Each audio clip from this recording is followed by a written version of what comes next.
నక్సలైట్ మనుషులని చాలా దారుణంగా చంపిన వ్యక్తి అని చిత్రీకరించి పార్లమెంట్ సైతంలో మాట్లాడుకొచ్చిన మాటలు ఉన్నాయి. దాన్ని ఎప్పుడు అపోజ్ చేయలేదే అనే క్వశ్చన్ రేజ్ అయింది. అసలు ఈ రోజున నక్సలైట్ అనే పదాన్ని కొంతమంది ఏదో చేస్తున్నారు కానీ పవన్ కళ్యాణ్ గారు నక్సలైట్ అని అంటే ఆ రోజు అమిత్ షా విభేదించలేదేంటి అని క్వశ్చన్ పదాన్ని ఆయన చాలా పవిత్రంగా తీసుకుంటారు. ఆపరేషన్ కగార్ని మరి ఎందుకు ఇది చేయలేదు? ఆపరేషన్ కగార్ని ఆపమని ఎందుకు అడగలేదు కేంద్రాన్ని? ఎందుకు ఒక మాట కూడా ఎందుకు మాట్లాడలేదు?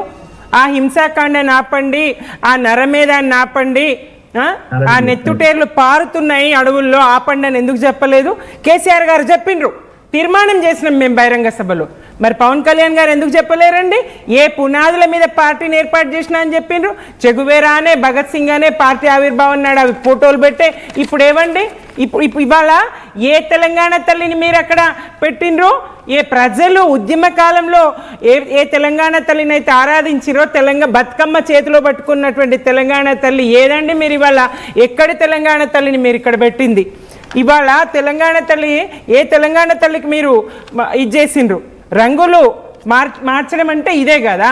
అప్పుడేమో నక్సలిజము వర్దిల్లాలే, చెగువేరా వర్దిల్లాలే, భగత్ సింగ్ వర్దిల్లాలే. ఇప్పుడేమో బీజేపీ వర్దిల్లాలే.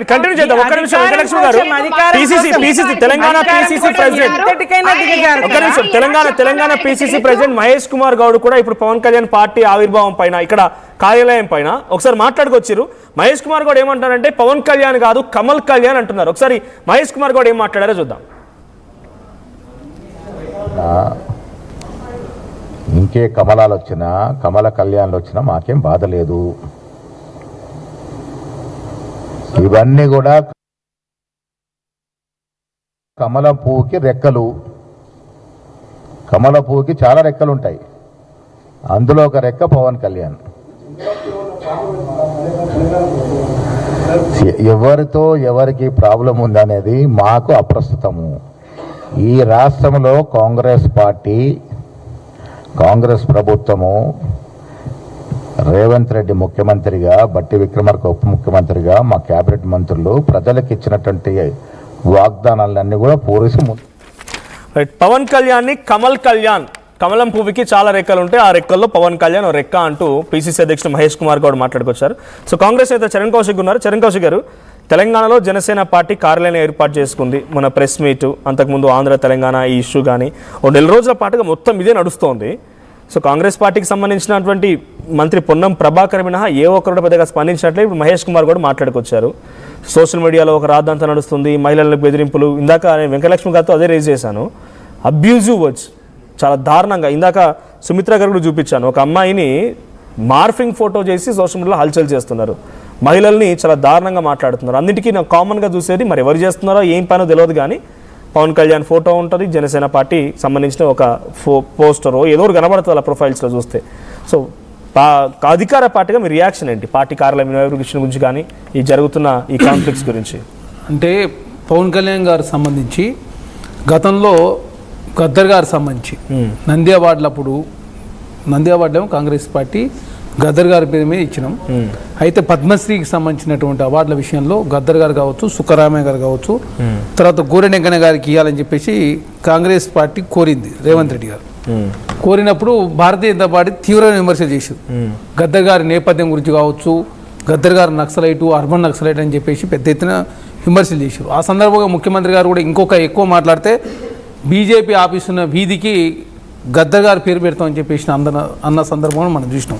ఇప్పుడు ఆంధ్ర రాష్ట్రంలో ముఖ్యమంత్రి గారు చెప్పారు, ఆ వీధికి గద్దర్ గారి పేరు పెడితే మీరు గద్దర్ గారిని ఊక విమర్శిస్తూ ఉన్నారు కదా, మరి దాని విషయంలో పవన్ కళ్యాణ్ తన వైఖరి ప్రకటించారు కదా.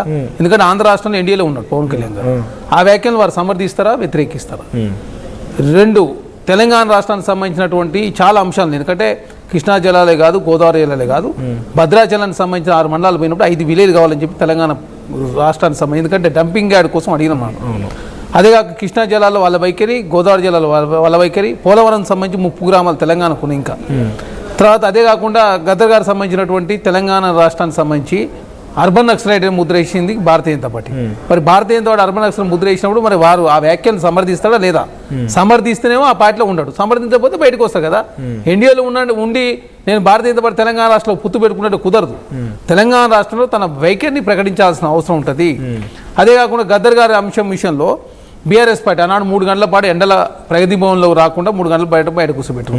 దాని విషయంలో ఇప్పటివరకు పవన్ కళ్యాణ్ దాని విషయం కూడా మాట్లాడలేదు. అదే కాకుండా ఇప్పుడు తెలంగాణ రాష్ట్రంలో ప్రాంతీయ విద్వేషాలు రెచ్చగొట్టే ప్రయత్నం జరుగుతూ ఉంది. ఎందుకంటే ఆనాడు కొబ్బరి చెట్లు ఏదైతే కోనసీమ సంబంధించి ఎండిపోయినప్పుడు తెలంగాణ వాళ్ళ దిష్టి తగిలి అది ఎండిపోయిందని చెప్పేసి మాట్లాడి ఇప్పటివరకు ఆ క్లారిఫికేషన్ ఇవ్వలే. అది ఏమైందో క్షమాపణ చెప్పలే, క్లారిఫికేషన్ ఇవ్వలే. అదే కాకుండా తెలంగాణ రాష్ట్రానికి సంబంధించి ఇప్పుడు విభజన హామీలు చాలా ఉన్నాయి, అపరిష్కృతంగా చాలా విభజన హామీలు ఉన్నాయి. దాదాపు ఆంధ్రకు తెలంగాణకు ఇప్పుడు సపోజ్ మా లైఫ్ స్టైల్ డెవలప్మెంట్ పెట్టొచ్చు కదా, మీ ప్రభుత్వం తరఫున పవన్ కళ్యాణ్ ఇక్కడికి వచ్చినప్పుడు ఈ సమస్యను అపరిష్కృతంగా ఉన్న సమస్య తీర్చడం పెట్టొచ్చు కదా. ఎందుకు చెప్తూనే ఉన్నాం కదా. ఇప్పుడు ఫడ్నీస్ గారు ఉన్నారు, తెలంగాణ రాష్ట్రానికి సంబంధించిన 9 దగ్గర ఫ్లైట్ కడతామని చెప్పేసి లేఖ రాస్తే వారి ఇంతవరకు అపాయింట్మెంట్ కాదు కదా కూర్చొని మాట్లాడుకున్నప్పుడు వారు స్పందిస్తలేరు. మరి అట్లాంటి విషయంలో పవన్ కళ్యాణ్ గారు స్పందించాల్సింది. ఎందుకంటే ఫడ్నీస్ గెలుపు కోసం వారు పోయి ప్రచారం చేసారు అక్కడ మహారాష్ట్రలో. తర్వాత ఇక్కడ చాలా అంశాలకు సంబంధించినటువంటి ఆంధ్ర తెలంగాణకు అంశాలు ముడిపడి ఉన్నాయి, కేంద్రానికి సంబంధించినటువంటి అంశాలు కూడా చాలా ముడిపడి ఉన్నాయి. ఎందుకంటే మెట్రో 2 కావచ్చు, త్రిబుల్ కావచ్చు, ఎక్స్ప్రెస్ హైవే సంబంధించి ఈ పోర్టు ఇక్కడ తెలంగాణ నుంచి డ్రై పోర్ట్ నుంచి అక్కడ ఏది మచిలీపట్నం పోర్టు వరకు డ్రై పోర్ట్ సంబంధించి 12 లైన్ల రోడ్డుకు అడిగినాం. ఇప్పుడు ఏంది కేంద్రంతో మాట్లాడాల్సిన అవసరం ఉండదు. తెలంగాణ రాష్ట్రానికి సంబంధించి ప్రతి ప్రశ్నకు సమాధానం చెప్పాల్సి వస్తుంది. తెలంగాణ రాష్ట్రంలో మేము పోటీ చేయొద్దని చెప్తలేం. వాళ్ళు 23లో పోటీ చేశారు, 8 స్థానాల్లో 4 జిల్లాల్లో పోటీ చేశారు. అప్పుడు 0.5% వచ్చినాయి. ఇప్పుడు తెలంగాణ రాష్ట్ర అధ్యక్షులే లేరు.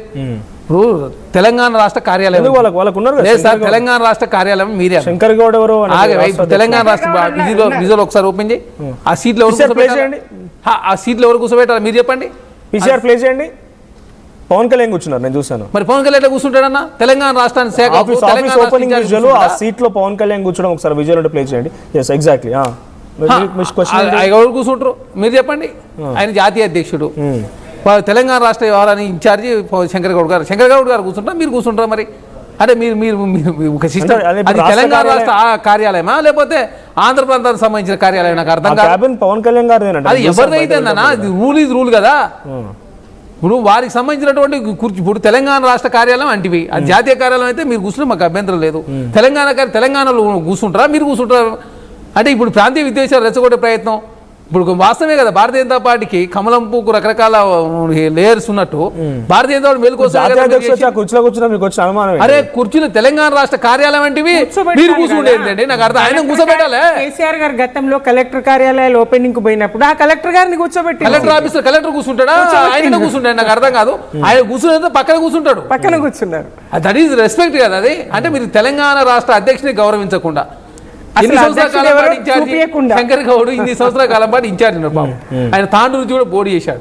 మహేందర్ రెడ్డి జాతీయ ఉపాధ్యక్షుడు ఉన్నాడు, మహేందర్ రెడ్డి గారు అక్కడ లేడు. సంపద నాయకు విద్యార్థి విభాగం అధ్యక్షుడు వైరా నుంచి వారు పోటీ చేశారు. గతంలో మీరు పోటీ చేశారు, మన కౌన్సిల్ ఎలక్షన్ లో పోటీ చేశారు, నేరేడులో గెలిచారు, మంచిర్యాలలో గెలిచారు.